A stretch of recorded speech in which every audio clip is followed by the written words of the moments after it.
What's good, y'all? It's your boy Yang here again on the Berries channel, and today I am going to be breaking down why the ranked system for Marvel Rivals is flawed and pretty much why I believe it's flawed. And I'm going to break down and go into depth about this. So, this is going to be an in detail video, just talking about this more conceptual. And if you like this video, if you want to hear more content like this, just comment, let us know what you think, let us know what your thoughts. So, let's just get right into it.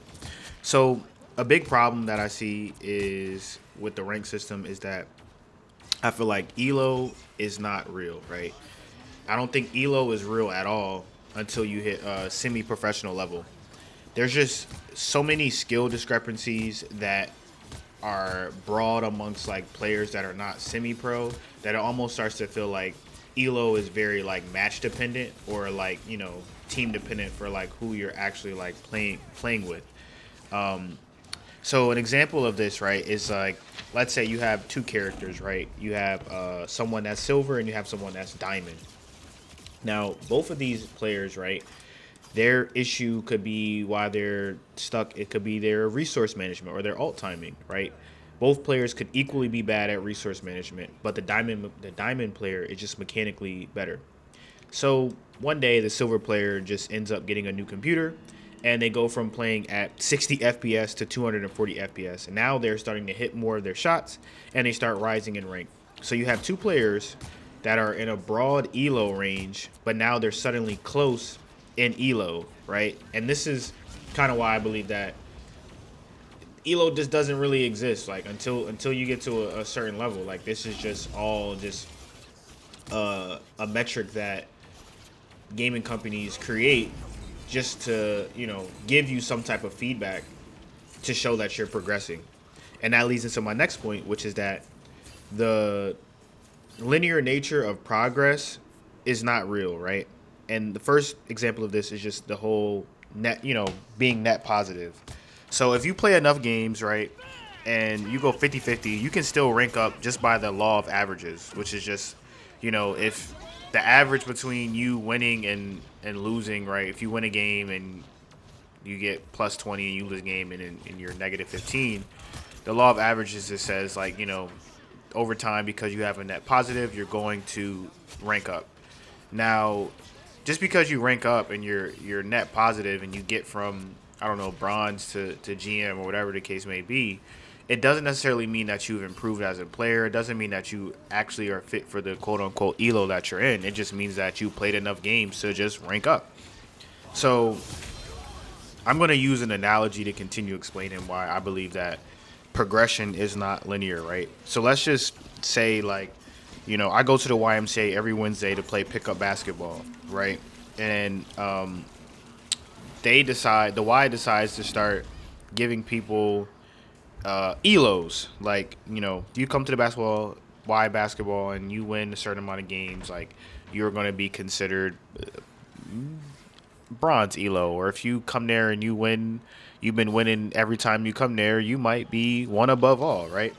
So let's just continue with that analogy, right? They average my stats against other players at the gym, whatever they come up with, right? I normally end up on a decent team and I do decent stats, right? The law of averages begins to kick in. Like, I'm playing with better players.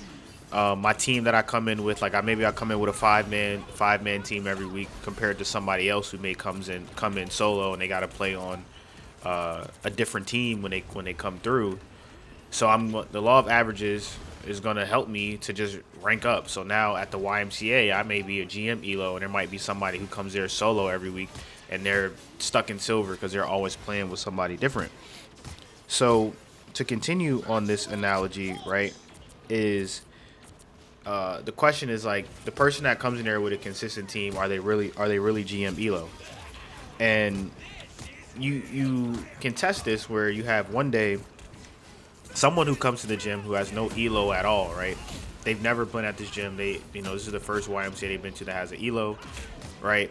But they just used to play basketball. Like, they used to hoop, or their cousin, let's say their cousin was a pro player, but they never really went to play any professional basketball. They never really played any organized sports. They just grew up with a family member that played basketball and they played against them. So they have some type of like, a skill set in basketball, whether it's, whether it's been shown in an organized manner or not. They do have some skill, but they don't have an elo. So when I decide to 1v1 this non-elo player because I'm like, yo, well, he don't got no elo. He's trash. Like, I'm GM. Like, I always, you know what I'm saying? We come to the Y, we shut shit down. When we play one-on-one, excuse me too, I'm a little stuffy. The allergy season is getting me. Dude is lagging, by the way. I don't even understand that. That was like really, really weird. But we go play 1v1, and then now all of a sudden, that GM, the quote unquote GM player, gets destroyed by the person who does not have a real elo. So were the games that I truly won, right? The GM player, what they won, was that truly a testament of their skill, or was it a binary metric to show that they progressed to a certain level? So it's like, simple terms, it's like a person who gets carried by D1 hoopers, but you know, a person that gets carried by D1 hoopers is a GM elo, but a person that was able to used to play against other D1 players or have somebody in their family who doesn't play organized basketball, they are in separate elos, but one can still be better than the other without the elo even existing. It's a little bit weird. I'm probably not explaining it the best way that I can. Iron Man is stressing me out, just chasing me everywhere. But let's go on, right, to just say that what it really should be, what elo really should be about, is that progression is not linear. Progression is personally skill based. So the analogy with someone with no elo or the same amount of game time can be fundamentally or mechanically better than a person in a higher elo. An example could be like a CS:GO player decides to play Marvel Rivals, and it's like they don't even understand the game, but mechanically they are just so good that they can get to a semi-pro level or a high level of the game without needing to know the game because mechanically they're just better. So now it's like, does elo even matter in these cases where you have a player, right, like a CS:GO player that's just better than other people mechanically, so they're just going to out aim everyone. It doesn't matter how much someone knows fundamentally about Marvel Rivals or the Squirrel Girl player. They're just going to hit their shots and as hella or whatever the case may be, and they're going to just shred the entire lobby. So my solution for ranked will just be a skill point system that's based off skill progression. So you receive points from seeing progress in your heroes or your role averages, not just based on your win-loss ratio. How many Bucky players climbed to high elo during season one because hella Hawkeye were always banned? Then we have to ask the question, it's like, where do these people go when the meta changes? Do they remain at the same elo when they no longer can abuse or use what's currently in meta? Or, or do they fall off, right? That's a really good question. If your elo can change with the meta, is your elo even real? So my second thing would be to just remove the elo ranked icons. No elo unless you hit a certain average or aggregate number. So competitive matches are based on your averages across all roles. So you will obviously put some weights that are based on the role you choose the most. It prevents a DPS Iron Fist one trick from ruining your game when they can't perform in any other role because their elo is weighted for their success on that single character. Not overall on, well, I have a 90% win rate on Iron Fist, but my win rate on everybody else is 20%. So I don't, unless I'm 100% is guaranteed that I'm going to be playing DPS in this match, I'm not going to, you know what I'm saying? I'm really probably a silver player, and I'm not going to be thrown into a match with other DPS, and now I can't play it, so that way I'm, end up throwing a game. So when we remove elo, right? There's no more points simply off just wins or losses. You just receive skill points according to your performance averages weighted against the team and your similar players. Something that Marvel Rivals is already doing now.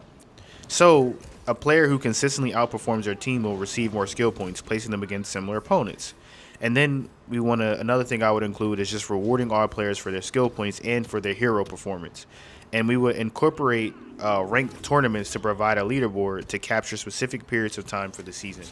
And I believe that can take away the binary nature of progression in the game and focus on skill progression over did I win or lose. So that way you can really have more even and better place matches.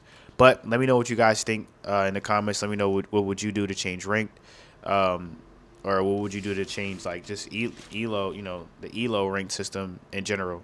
But that was it, guys. Have a good one. It's your boy Yang. GG.